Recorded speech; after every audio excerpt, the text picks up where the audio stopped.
नमस्कार, मैं हूं राजेश कुमार शर्मा और आप देख रहे हैं मेरा यूट्यूब चैनल यूपी आज। आगे बढ़ने से पहले एक बार फिर मेरा आपसे निवेदन है कि यदि आपने अभी तक मेरे इस चैनल को सब्सक्राइब नहीं किया है तो प्लीज़ इसे सब्सक्राइब कर दीजिए। साथ ही वीडियो को लाइक करना, अपने कमेंट्स लिखना भी ना भूलें। एक निवेदन यह भी है कि मेरे इस वीडियो को अपने मित्रों और परिजनों को शेयर जरूर करें।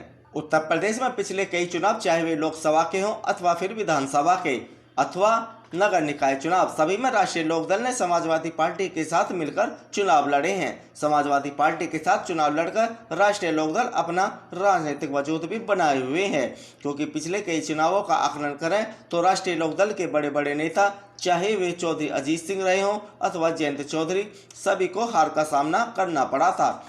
लेकिन समाजवादी पार्टी के साथ गठबंधन के चलते आज भी राष्ट्रीय लोकदल पश्चिमी उत्तर प्रदेश में अपना मजबूत जनाधार रखती है।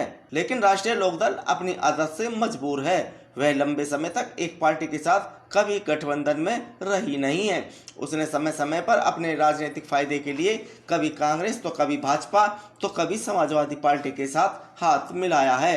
लेकिन एक बार फिर जो राजनीति की बिसात उत्तर प्रदेश में बिछती दिखाई दे रही है, कयास लगाए जा रहे हैं कि राष्ट्रीय लोकदल के प्रमुख जयंत चौधरी समाजवादी पार्टी मुखिया अखिलेश यादव को जोर का झटका देते हुए एक बार फिर कांग्रेस के साथ गठबंधन कर सकते हैं। अखिलेश यादव नगर निकाय चुनाव संपन्न होने के बाद अगले वर्ष होने वाले लोकसभा चुनाव की तैयारियों में जुट गए हैं। उन्होंने यह भी स्पष्ट कर दिया है कि वे लोकसभा चुनाव के दौरान कांग्रेस से मिलकर चुनाव नहीं लड़ेंगे। लेकिन राष्ट्रीय लोकदल के राष्ट्रीय महासचिव त्रिलोक त्यागी के एक बयान ने समाजवादी पार्टी सुप्रीमो अखिलेश यादव को एक नई टेंशन दे दी है।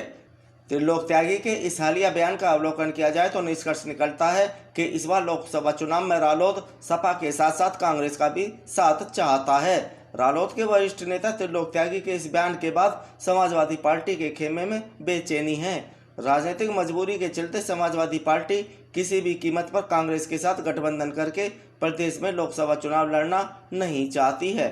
दरअसल कांग्रेस और रालोद के आपसी रिश्ते अभी भी बेहद नरम हैं। राहुल गांधी की भारत जोड़ो यात्रा जब उत्तर प्रदेश से होकर गुजरी, तब समाजवादी पार्टी ने इस यात्रा से दूरी बनाए रखी थी, जबकि रालोद के नेता और कार्यकर्ताओं ने इसमें बढ़ चढ़कर हिस्सा लिया था। दरअसल पिछली बार लोकसभा के चुनाव के दौरान सपा, बसपा, कांग्रेस और रालोद ने मिलकर चुनाव लड़ा था, लेकिन कोई उल्लेखनीय सफलता समाजवादी पार्टी को नहीं मिली थी, जबकि समाजवादी पार्टी का वोट प्रतिशत भी नीचे चला गया। इस बार अखिलेश यादव यह गलती नहीं दोहराना चाहते, लेकिन समाजवादी पार्टी के सहयोगी रालोद के नेताओं के बयान का आकलन करें तो राष्ट्रीय लोकदल कभी भी कांग्रेस के साथ जाकर समाजवादी पार्टी को जोर का झटका दे सकती है। अखिलेश यादव की यही टेंशन है, क्योंकि वे अच्छी तरह जानते हैं कि उत्तर प्रदेश में अच्छी सफलता पानी है तो उसे हर हाल में रालोद के साथ गठबंधन जारी रखना होगा। सूत्रों की माने तो रालोद के नेताओं और कार्यकर्ताओं का मानना है कि भारत जोड़ो यात्रा और हालिया नगर निकाय चुनाव परिणाम इस ओर इशारा कर रहे हैं कि प्रदेश में बेशक कांग्रेस हाशिए पर हो, लेकिन जिस तरीके से धीरे धीरे आम जनता का रुझान कांग्रेस की तरफ हो रहा है, यदि ऐसे में समाजवादी पार्टी के साथ साथ कांग्रेस को भी गठबंधन में शामिल करके चुनाव लड़ा जाए तो भारी भरकम सफलता हासिल की जा सकती है। लेकिन समाजवादी पार्टी की भी अपनी मजबूरियां हैं, जिनके चलते वे कांग्रेस से समझौता करने के मूड में नहीं है। इसका विश्लेषण मैं इस वीडियो के आखिर में करूंगा। वर्तमान में उत्तर प्रदेश में रालोद के 8 विधायक हैं, जो सभी पश्चिमी उत्तर प्रदेश से आते हैं। पश्चिमी उत्तर प्रदेश की राजनीति में रालोद की अहमियत को कम नहीं आंका जा सकता। यहाँ रालोद किसी भी राजनीतिक दल के समीकरण बनाने और बिगाड़ने का दमखम रखता है। लगभग 75 विधानसभा सीट और 15 से 20 के लगभग लोकसभा की सीट ऐसी हैं जहाँ रालोद का अच्छा खासा वोट बैंक है। रालोद का मुख्य वोट बैंक जाट मतदाता हैं। भारतीय जनता पार्टी ने उनके वोट बैंक में सेंध लगाने के लिए दिग्गज जाट समाज के लोगों को यहां से सांसद और विधायक बनाकर रालोद को तकड़ी चोट दी है। गाजियाबाद से जनरल वीके सिंह सांसद हैं, तो बागपत से मुंबई के पूर्व पुलिस कमिश्नर रहे सत्यपाल सिंह सांसद हैं। वहीं मुजफ्फरनगर से संजीव बालियान सांसद हैं, जो कि मोदी सरकार में मंत्री भी हैं। इसके अलावा भाजपा के यहाँ अनेकों जाट विधायक भी हैं। रालोद चाहता है कि कांग्रेस को भी गठबंधन में शामिल करके चुनाव लड़ा जाए, ताकि जो जाट वोट बैंक उनसे खिसककर भाजपा की तरफ चला गया है उसको वापस लाया जा सके। एक तरफ जहां रालोद अपना वोट बैंक मजबूत करना चाहती है, तो समाजवादी पार्टी के सामने दिक्कत कुछ ऐसी लोकसभा की सीटें हैं जहां कांग्रेस मजबूत है। पिछले लोकसभा चुनाव की समीक्षा करें तो 19 लोकसभा सीटें ऐसी हैं जहां कांग्रेस पहले, दूसरे और तीसरे स्थान पर रही थी। इनमें से तीसरे स्थान की वे सीटें भी शामिल हैं जहां पार्टी को 1 लाख से ज़्यादा मत मिले थे।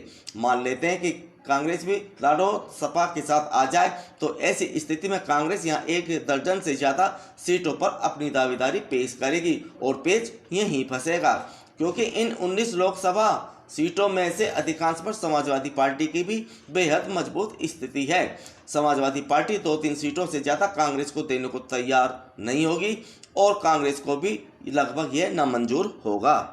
2019 के लोकसभा चुनाव में कांग्रेस की सोनिया गांधी ने रायबरेली से जीत दर्ज की थी, तो कानपुर से श्री प्रकाश जायसवाल, फतेहपुर सीकरी में राज बब्बर और अमेठी में राहुल गांधी दूसरे नंबर पर रहे थे।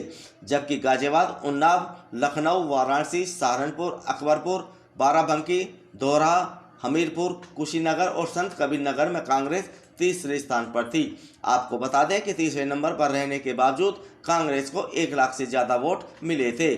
कांग्रेस को सहारनपुर में 2,07,000, बाराबंकी में 1,59,000, लखनऊ में 1,80,000, उन्नाव में 1,85,000 और वाराणसी लोकसभा सीट पर 1,52,000 वोट मिले थे। यही समाजवादी पार्टी की दुविधा है कि वे कांग्रेस से समझौता नहीं करना चाहती और रालोद चाहता है कि कांग्रेस के साथ समझौता करके वह अपने आप को मजबूत करे। अब उत्तर प्रदेश की राजनीति में जो यह बदलाव का दौर आता दिखाई दे रहा है, वह कितना सफल होगा, इसके लिए हमें अभी थोड़ा इंतजार करना होगा।